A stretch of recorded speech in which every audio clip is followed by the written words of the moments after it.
Gracias, Padre Santo. Vamos a tratar de compartir la palabra aquí unos 20 minutos. No se preocupe que no voy a pasar de 9. Aleluya. ¿Cuántos sienten la presencia del Señor? ¿Cuántos disfrutan de su presencia? ¿Sabe? Cuando uno entra a la presencia de Dios, no importa tiempo, ni importa ningún plan que nosotros teníamos. ¿Sabe qué importa? Estar con Él. Estar con Él. La primera vez que yo vine a esta iglesia, recuerdo que su presencia me abrazó ese día. Y sentí algo que nunca antes había yo sentido. Y a medida que usted avanza en su vida espiritual, lo más importante no es cuántas predicaciones tú tengas, ni cuántas almas tú te hayas ganado. ¿Sabe qué es lo más importante? Permanecer en su presencia. No hay otra cosa que valga más. Yo tengo 19 años caminando con Cristo y todavía no he encontrado algo más valioso que su presencia. No he encontrado algo mejor, no he encontrado algo que me llene más. Su presencia lo llena todo. Quiero que se ubique conmigo en Proverbios, capítulo número 7. Hoy les voy a hablar de cómo la sabiduría nos puede salvar la vida. Dile al que está a tu lado, la sabiduría te puede salvar. Pero díselo firme, la sabiduría te puede salvar. Y vamos a dar lectura a la palabra en el nombre del Padre, del Hijo y del Espíritu Santo. ¿Escuchan bien allá atrás? ¿Sí? Patricia, ¿me escuchas allá? ¿Sí? Me gustó verte, Patri, bienvenida. Esta siempre será tu casa. Daniel, me alegro de que estén aquí con nosotros. Te dirá, ¿estaban perdidos? No, me da alegría verlos, no estaban desaparecidos. Me da alegría verlos. José, bienvenido, esta siempre será tu casa, ¿viste? Vamos a leer la palabra. Proverbios, gracias, capítulo número 7.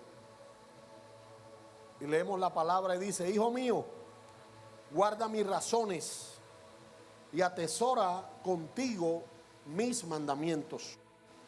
Guarda mis mandamientos y vivirás, y mi ley como la niña de tus ojos. Lígalos a tus dedos, escríbelos en la tabla de tu corazón. Di a la sabiduría, tú eres mi hermana, y a la inteligencia llama parienta, para que te guarden de la mujer ajena y de la extraña que ablanda sus palabras.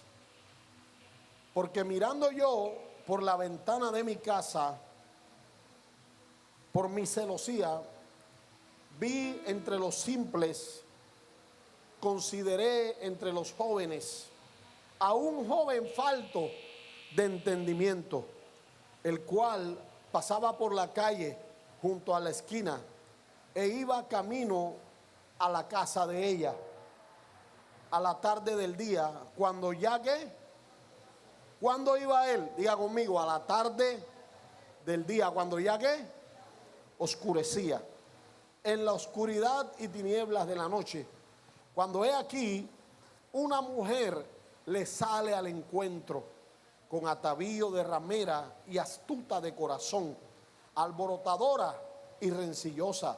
Sus pies no pueden estar en casa. Unas veces está en la calle, otras veces en las plazas, acechando por todas las esquinas. Se asió de él, es decir, lo abrazó, se le guindó y le besó con semblante descarado. Le dijo: sacrificios de paz había prometido, hoy he pagado mis votos. Por tanto, he salido a encontrarte, buscando diligentemente tu rostro, y te he hallado. He adornado mi cama con colchas recamadas con cordoncillos de Egipto. He perfumado mis cámaras con mirra, aloes y canela. Ven, embriaguémonos de amores hasta la mañana. Alegrémonos en amores, porque mi marido no está en casa. Se ha ido a un largo viaje. La bolsa de dinero llevó en su mano. El día señalado volverá a su casa. Entonces, ¿qué pasó? Dice aquí, versículo 21. Lo rindió con la suavidad de sus muchas palabras. Le obligó con la salamería de sus labios. Al punto se marchó tras ella, como va el buey al degolladero, y como el necio a las prisiones para ser castigado, como el ave que se apresura a la red y no sabe que es contra su vida, hasta que la saeta traspasa su corazón. Ahora pues, hijos, oídme y estad atentos a las razones de mi boca. No se aparte tu corazón a sus caminos, no hierres en sus veredas, porque a muchos ha hecho caer heridos, y aún los más fuertes han sido muertos por ella. Camino al Seol es su casa, que conduce a las cámaras de la muerte. Aleluya. ¿Sabe? Este capítulo 7, gracias a los vecinos por el tuntún. Este capítulo 7 no solamente es una advertencia contra la inmoralidad sexual. Realmente aquí está dando una voz de alerta para nuestra generación, para que abramos nuestros ojos espirituales y podamos discernir las artimañas del diablo. Salomón está hablando aquí de un joven que termina atrapado por una mujer ramera. Esta mujer, ojo, aquí se habla de una mujer, pero aquí quiero que usted lo entienda, no es una figura literal. No podemos llevar la Biblia, no podemos entenderla siempre literalmente. Hay que entender que en la Biblia hay figuras, hay ideas que se transmiten de manera figurativa. Y aquí están usando a una mujer. Y esta mujer es la representación espiritual de todo lo que el diablo hace para hacer caer a un hijo de Dios. Por eso, repito, esta mujer es la representación viva de todo lo que el diablo hace para hacer perder a un hijo de Dios. Y por eso nosotros vemos aquí en los primeros versículos que el Señor hace una petición y dice: hijo mío, guarda mis razones y atesora contigo mis mandamientos. Guarda mis mandamientos, y le dice: y vivirás. Recuerde que hoy estamos hablando de la sabiduría que nos salva la vida. Y Él le está diciendo: guarda mis mandamientos y vivirás. Y mi ley como la niña de tus ojos. Siempre que se habla de la niña de los ojos, se habla de la pupila. Y de hecho, cuando a usted le hacen algo, lo primero que el cuerpo hace es cerrar los ojos para evitar que le caigan los ojos. De hecho, cuando alguien tiene miedo, lo primero que hace es cerrar sus ojos. Y es un movimiento que el mismo cuerpo hace de manera mecánica para resguardar los ojos, porque sin los ojos el cuerpo se va a perder. Ahora bien, le dice: lígalos a tus dedos, escríbelos en las tablas de tu corazón. Di a la sabiduría: tú eres mi hermana, y a la inteligencia llama parienta. para que te guarden de la mujer ajena y de la extraña que ablanda sus palabras. Ahora, cuando él le está diciendo, hijo mío, guarda mis palabras, él se está refiriendo a que es importante que guardemos y comprendamos la palabra de Dios y que le prestemos y le demos el valor que se merece las correcciones, los mandamientos que vienen de parte de Dios. ¿Sabe? El fin de un cristiano no empieza cuando se fue al mundo. El fin de un cristiano empieza cuando dejó de valorar la palabra de Dios y cuando empezó a menospreciarla. Ese es el inicio. La gente no se pierde de la noche a la mañana. El proceso de dejar a Dios es un proceso que es lento, pero en el cual el diablo sabe ser paciente. No hay nadie más paciente que el diablo. Y en esa paciencia que él tiene, él no desperdicia ningún momento. Aprovecha cada momento, escúcheme, que le da, nosotros le demos oportunidad para llevar a cabo su cometido. Ahora le dice, guarda mis mandamientos y vivirás. Le dice, guarda mis mandamientos y ¿qué? No le dice, lee la Biblia para que vivas. Leer la Biblia no nos garantiza que no perdamos nuestra vida. Lo que nos garantiza que no perdamos nuestra vida es cuando Él le dice, guarda.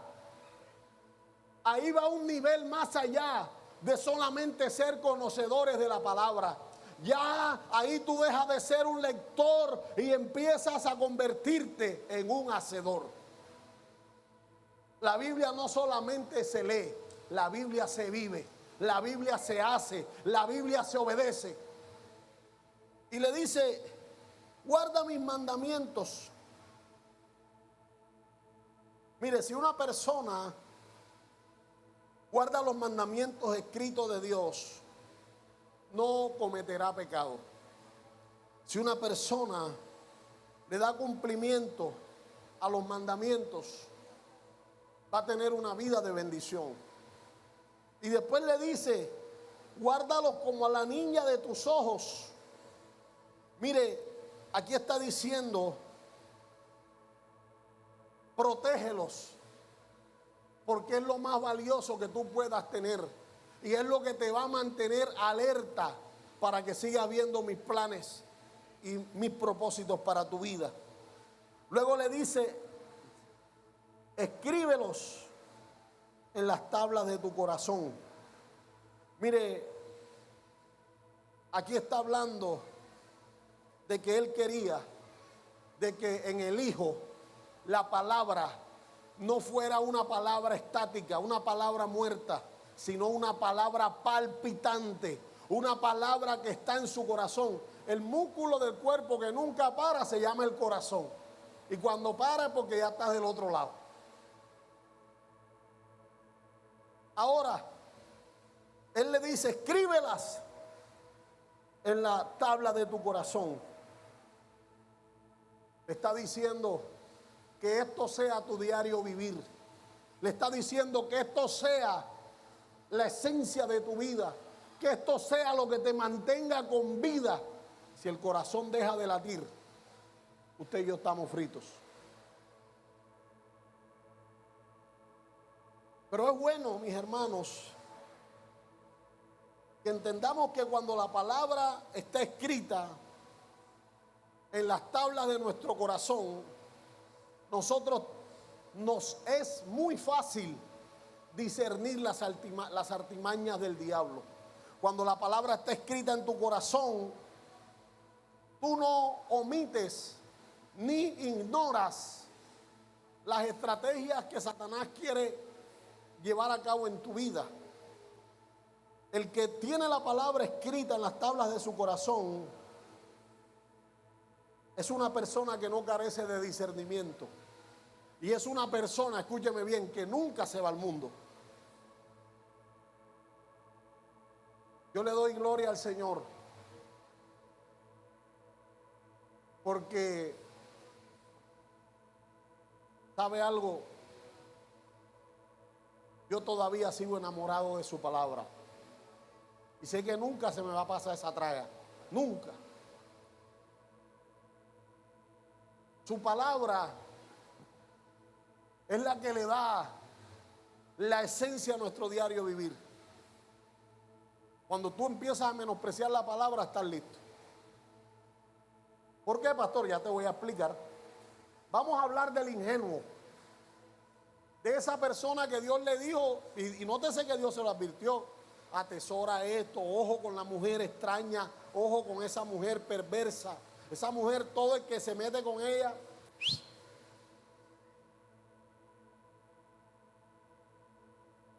y se lo dijo el Señor, se lo advirtió, pero él cayó. Y dice más adelante: vi entre los simples, consideré entre los jóvenes. Ojo, a un joven falto de ¿qué? De entendimiento.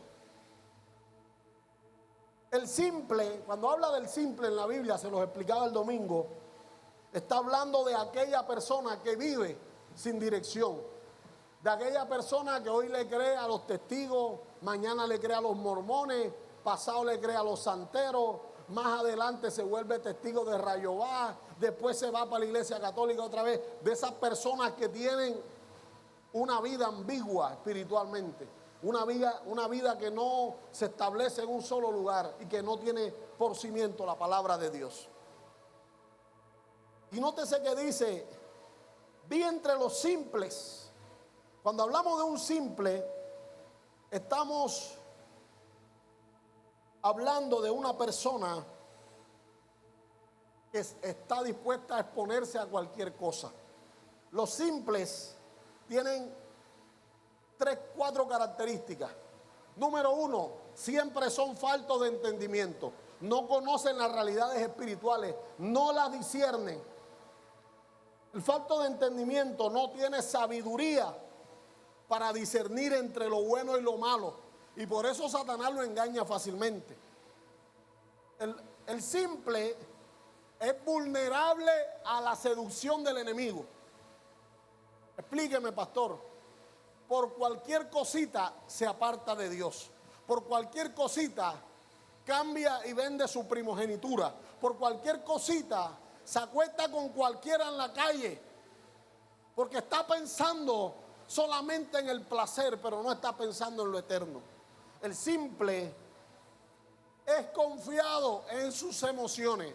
Ay, si yo me siento bien, todo está bien. ¿Sabe algo?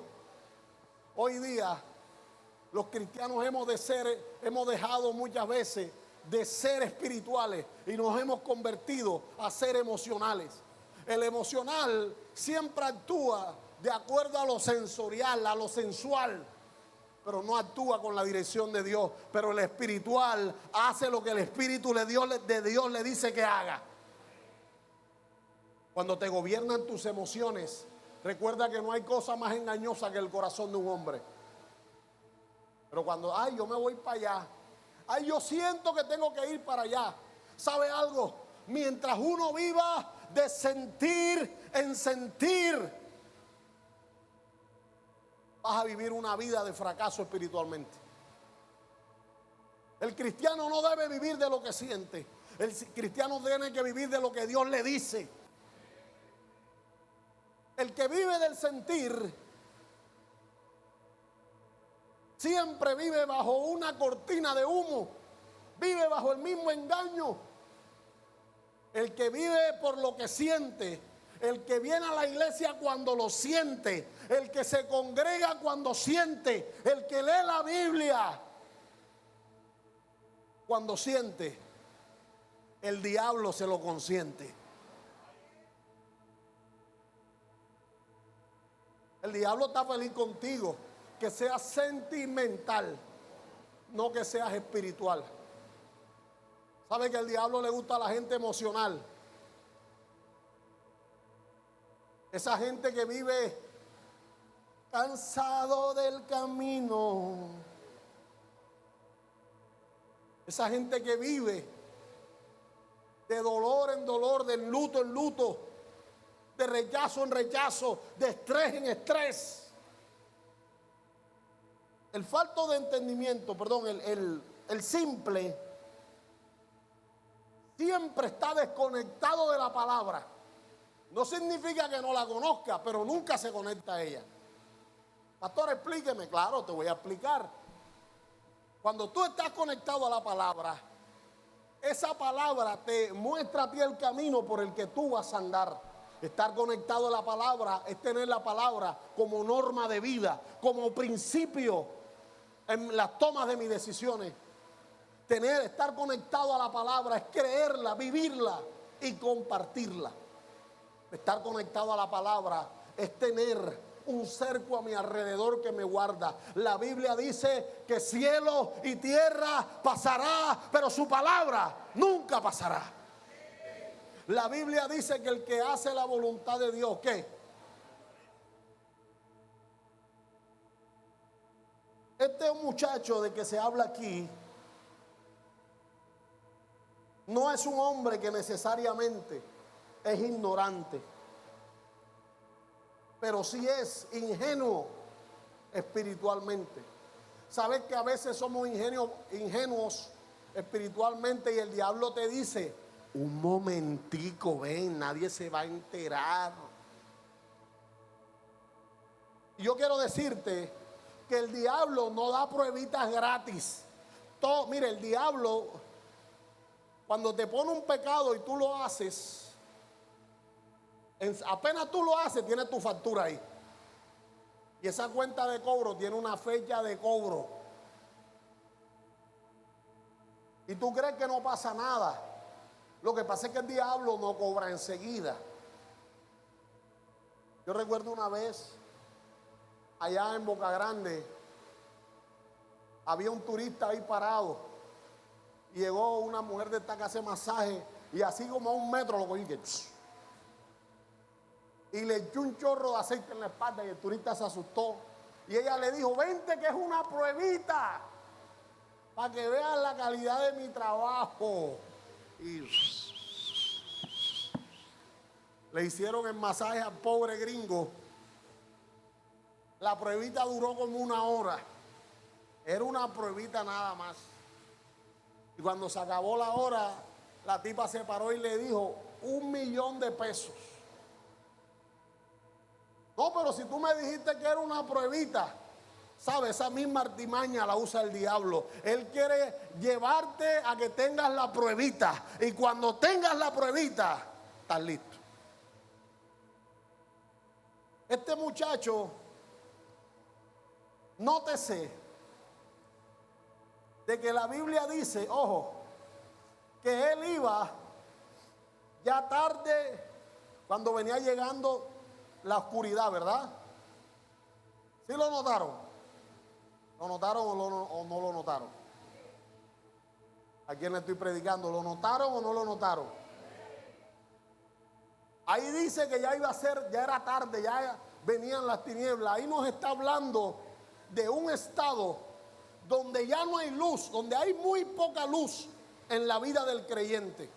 Ese estado donde ya has dejado de orar, ese estado donde ya no ayunas, ese estado donde todo se basa en lo que dicen las redes, en lo que la gente piensa de mí, en cómo me veo, en cómo me siento, pero ya dejaste a Dios a un lado hace tiempo.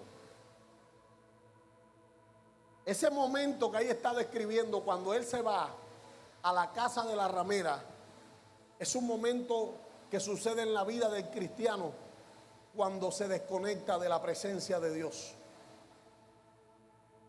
Y él se desconecta de la presencia y camina, escúcheme, hacia la casa de la ramera. La casa de la ramera es tipología del mundo. ¿Qué significa el retrato de esa mujer ramera? Ya les voy a explicar. Y dice el verso 10, he aquí una mujer le sale al encuentro con atavío de ¿qué? De ramera. ¿Y astuta de qué?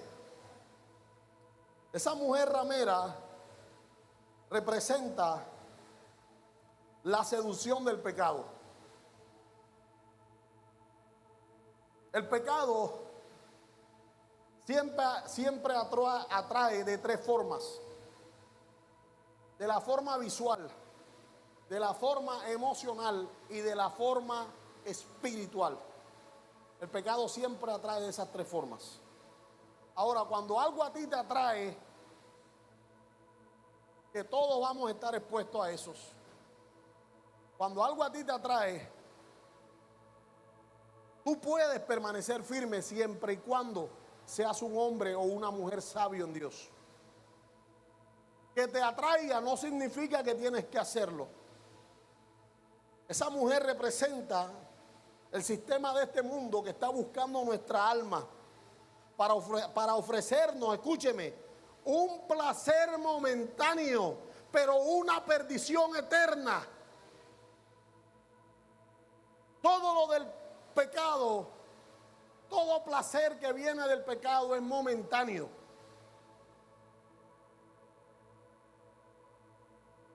También viene para representar el espíritu de engaño, cuyas palabras son suaves, pero que al final lo único que quiere es destruirnos. Esta mujer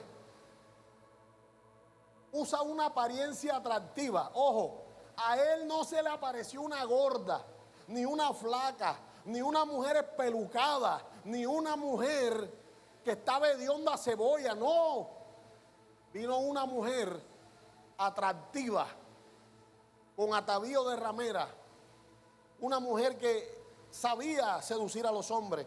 Entonces el pecado siempre viene con una apariencia atractiva. Número 2, el pecado es insistente. Él nunca se presenta como algo feo. El pecado nunca te dice que te va a destruir. El hombre que quiera acostarse contigo y que tú le entregues tu virginidad, no te dice: ven que te voy a quitar la virginidad y te voy a dañar y eso te va a pesar toda la vida. No te dice eso. Él te dice que Él te ama, que tú eres lo más lindo, que te va a subir al cielo y te va a bajar y te va a hacer una casa en el aire como la de Escalona. Él te dice que también es su primera vez y que Él quiere que sea contigo. Pero tú decides, mi hermana, si dejas caer o no dejas caer el confite. Pastor, ¿qué confite me está hablando? Cuando yo me casé con la pastora Istar, nosotros nos casamos el 23 de enero, ¿verdad, mi amor? Por lo civil. Y cuando ya nos íbamos, el pastor que nos casó le dijo a mi esposa: no dejes caer confite. ¿Cuándo se van a casar por la iglesia? Entonces, yo le dije: pastor, el 31 de enero está invitado. Y me dijo: bueno, cuidado que van a dejar caer confite. Yo no entendía. ¿Cómo así que dejar caer confite? Y él me dijo: sí, llévala a la tienda, cómprale un confite, pónselo aquí y que lo apriete con la rodilla y que no lo deje caer hasta el día del matrimonio. Dile a la mujer que está a tu lado: no dejes caer confite.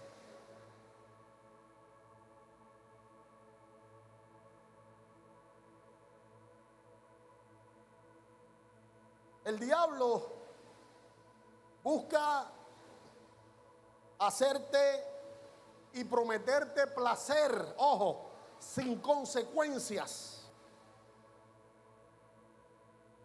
Y por eso ella le dice: ven. Ella no le dice: vente que te van a matar en mi casa, como llegue el marido mío te va a dar trompata por la cédula. Ella no le dijo eso. Ella le dijo: ven, embriaguémonos de amores. A mí nunca me han dicho así. Y espero que no me digan. Menos una mujer de esa. Ven, embriaguémonos de amores. Pero ¿sabe que también se ve ahí? Que ahí hay ausencia del temor de Dios. Y hay una gran apariencia de religiosidad. Porque ella le dice: sacrificio de paz he pagado. Ella le dice: ya yo voy a la iglesia, ya yo pagué mi diezmo, mi ofrenda, yo hice un sacrificio de paz. Vente, yo soy una mujer de Dios. Una mujer de Dios no te dice eso.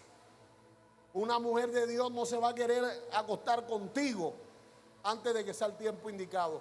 Una mujer de Dios no se mete contigo si sabe que tú eres casado. Se cayó la llamada. Y mire lo que dice en el verso 14, véalo conmigo. Vea, la bendita era evangélica. Se asió de él y le besó. Y con semblante descarado le dijo: sacrificio de paz había prometido. Hoy he pagado mis votos. O sea, venía de la iglesia.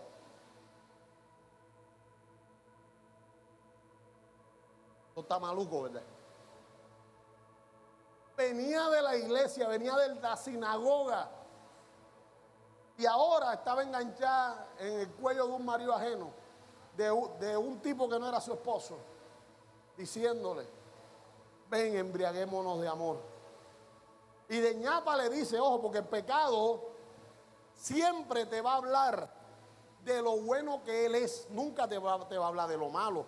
El pecado no te dice que después que dejes caer confite, te pueden hacer un chibolo de 9 meses. El pecado no te dice que tus papás te van a echar de la casa. El pecado no te dice que vas a tener que dejar de levantarte a las 10 de la mañana como te levantaba y te vas a tener que levantar a las 6 ahora, a hacerle un desayuno, un almuerzo, a lavar platos. El pecado no te dice eso. El pecado te habla de la sabrosura del momento, pero no te dice que tienes que mantener a la hija ajena. El pecado no te dice que vas a dejar de servir en la iglesia. El pecado no te dice que lo que Dios te confió te lo va a quitar hasta que sea restaurado nuevamente.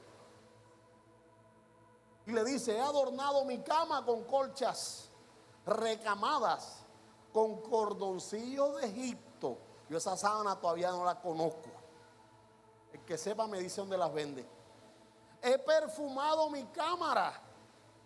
O sea, ese cuarto olía a pura cosa sabrosa. Con mirra, mire esto, aloe y canela. O sea, ya había preparado todo. Yo quiero decirte que así como esa mujer prepara su cama para que ese hombre incauto caiga, así el diablo está preparando diariamente cosas para que usted y yo caigamos. Para que usted y yo le fallemos a Dios. Para que usted y yo nos alejemos de la presencia. Nótese que ella no le dijo: vente que te hizo un charco, un chiquero en el barro. Vente que aquí se cagó una vaca. Vente que aquí se orinó un burro. No, le está hablando de algo placentero, de una cama olorosa. Ese colchón, yo no sé si era marca Spring o qué marca era, pero era un colchón tremendo. Y dice un hermano: y la mujer mía con la cama hedionda. Ay, pastor. La mía no es, gracias a Dios. Y esta mujer, ojo, prepara todas esas cosas porque así se prepara el diablo. Ojo, ahí no está hablando de una cama Spring, de una cama que se había meado un peladito, de una cama que habían vomitado, de una cama de una mujer que había tenido 12 hijos y los 12 se habían meado. Ahí está hablando de una cama, escúcheme, que huele a mirra, aloes y a canela. Una cama que tiene un perfume llamado Vente conmigo. Ven, embriaguémonos de amor hasta la mañana. Porque el diablo te hace creer que tu pecado te va a durar. El diablo te hace creer que ahora empezó una nueva temporada en tu vida donde solo será disfrute. Pero sabe que el hombre sabio sabe que el pecado y los placeres del pecado son momentáneos. Y sigue diciendo: porque mi marido no está en la casa. El marido es tipología de Dios. El marido es tipología de autoridad. Y entonces le está diciendo: vente, que Dios no se va a dar cuenta, vente. Él ni se va a enterar. Esto queda entre tú y yo. Yo quiero decirle que el diablo no le tapa nada a nadie. Si hay un tipo embustero y hay un tipo chismoso, se llama el diablo. Y el diablo no le tapa pecado a nadie. Así que no creas que tú puedes pecar y que el diablo te la va a tapar. Él mismo te boletea. Dile que está a tu lado, él mismo te boletea, así que cuidado. Ahora,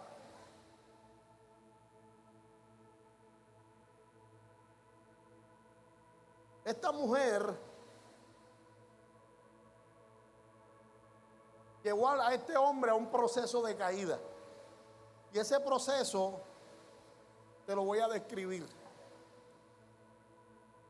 Y dice, al punto se marchó tras ella, como va el buey, ¿a qué? Al degolladero. El pecado no te destruye de inmediato. No es que tú peques y quedes ahí. Tú pecas. Y pastor, ¿y qué es lo que pasa enseguida? Contristas al Espíritu Santo y Él se aleja de ti. Esta semana mi esposa y yo estábamos almorzando por allá en un lugar y nos encontramos una pareja que hace tiempo conocimos, una pareja cristiana. Y nos encontramos con ellos y yo tenía mucha hambre, mi hermano. Yo cuando tengo hambre yo no saludo mucho. Yo estaba pendiente a mi arroz chino, yo no estaba pendiente a nadie. Pero veo una manito que me hace y que, pastor. Yo dije, ay Señor, que no sean buenas tardes. Bendiciones. Total es que yo no los saludé mucho para que no se vinieran para acá, porque yo quería comer. Tenía mucha hambre, no había desayunado. Eran las 4 de la tarde. Entonces ellos se acercan ya al final, cuando ya ellos comieron, nosotros comimos. Se acercan donde nosotros y empiezan a saludarnos. Y de repente sale de la boca de la mujer la siguiente frase. Ella me dice, pastor, caímos muy bajo. Venimos levantándonos de una caída que nunca pensamos que íbamos a tener. Enseñanza número 1, tú nunca crees que vas a caer. Pero cuando empiezas a menospreciar la palabra, ya tu caída está casi lista. Cuando empiezas a menospreciar la presencia, cuando ya no quieres orar, acuérdate, ya era de qué, de tarde, era de noche. Eso simboliza un estado espiritual de oscuridad. El pecado no viene de una manera en la que tú lo rechaces. El pecado siempre viene bonito, bien empacado y brillante y oloroso. El pecado te promete darte placer, pero al final te hace padecer. El pecado no te va a destruir de inmediato. Él se presenta con sutileza. Y una de las cosas que el pecado hace es alimentarte el ego. Tú puedes manejarlo. Tú eres maduro. ¿Quién es el pastor para meterse en tu vida? Ahora tú acabaste de conocer a ese pastor. ¿Quién dijo? Tú esa persona la conoces toda la vida. Acuéstate con ella. El pecado alimenta el ego, pero también entumece el espíritu y hace que el Espíritu Santo sea contristado en nosotros. El pecado se presenta y acaricia nuestras almas con el deseo de que, ay, si yo lo hiciera, ay, si yo pudiera, cuán bien me sentiría. Pero el que es sabio, escúcheme, conoce las artimañas del pecado y es capaz de decirle, aunque me llame la atención, no lo voy a hacer. Yo tengo una palabra, yo estoy conectado a una palabra. A mí me rige la Biblia. Y si la Biblia dice que no tengo que fornicar, no voy a fornicar. Si la Biblia dice que no tengo que robar, no voy a robar. Si la Biblia dice que no voy a adulterar, no voy a adulterar. El pecado, mire, lleva al punto en que te habla tanto y te llena tanto que tú le crees. Y hace como este joven que no luchó, sino que fue como buey a qué, al matadero. Es decir, el final del pecado siempre es acabar contigo. Muchos caen porque van tras la emoción, van tras el deseo, tras la apariencia, sin saber que a donde están dando paso es hacia la muerte espiritual primeramente. La necedad no solamente es ignorancia, sino que también es desconexión de una vida espiritual.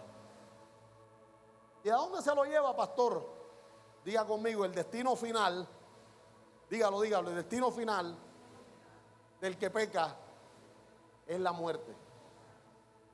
Por último, dice aquí, como ave que se apresura a la red y no sabe que es contra su vida hasta que la saeta traspasa ¿qué?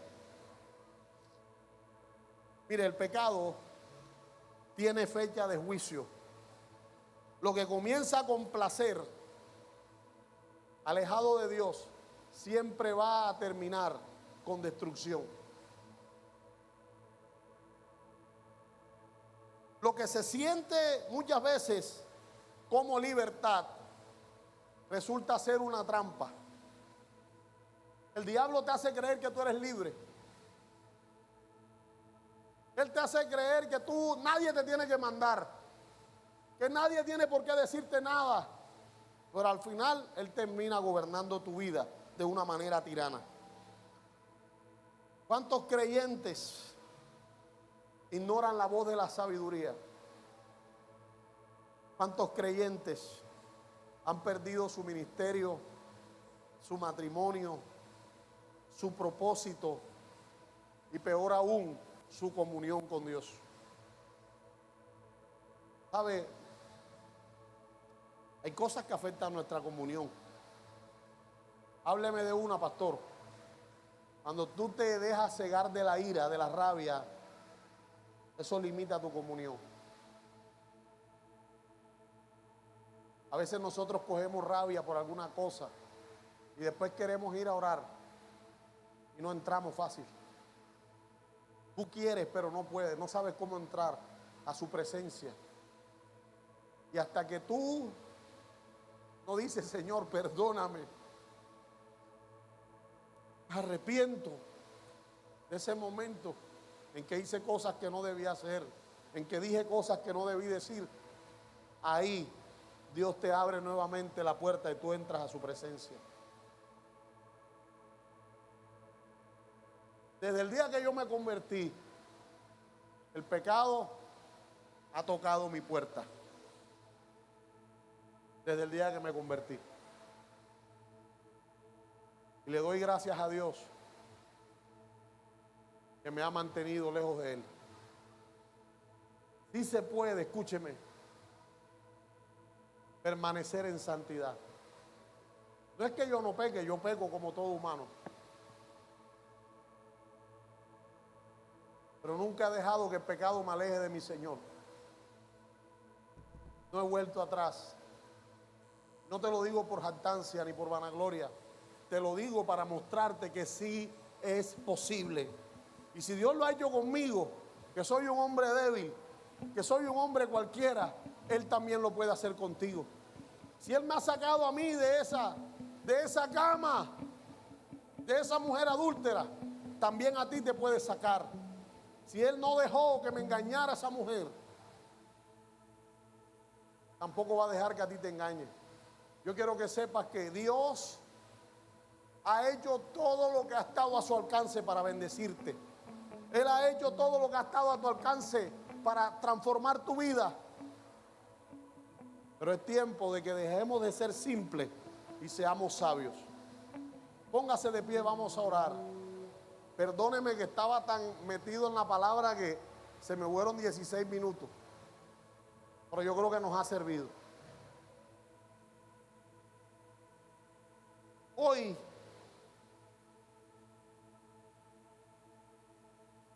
quiero que sepamos que la sabiduría, como dice el libro de Job, La sabiduría es que el temor al Señor. Y la inteligencia, ¿el qué? Apartarse de qué? Del mal. Dijo Job, la sabiduría es el temor al Señor. Y la inteligencia, el apartarse de qué? Del mal. Hoy vamos a pedirle al Señor sabiduría.